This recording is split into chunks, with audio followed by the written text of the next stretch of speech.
नमस्कार, मैं हूं राना और आप देख रहे हैं राना चैनल। आपसे रिक्वेस्ट है कि आप वीडियो को लाइक और शेयर करें और चैनल को सब्सक्राइब करना ना भूलिए, ताकि मैं और भी अच्छे वीडियोस बनाकर आपसे शेयर कर सकूं।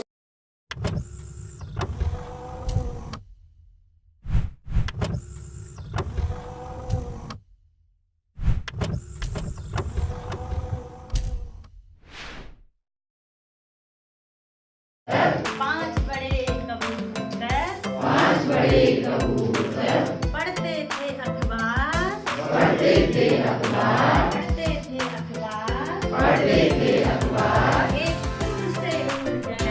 एक फूल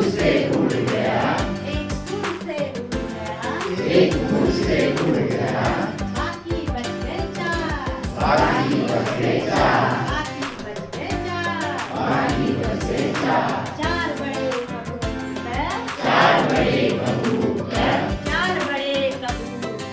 चार बड़े कबूतर टहनी पर गए सो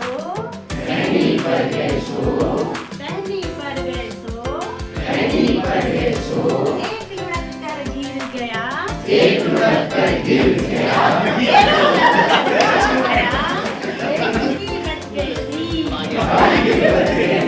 बाकी बच गई थी। तीन बड़े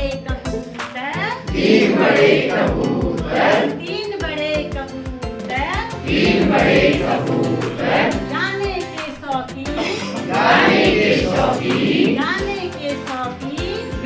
के शौकीन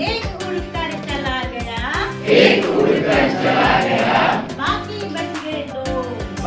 बच गए दो बड़े कबूतर काट रहे थे केक एक रूठ कर चला गया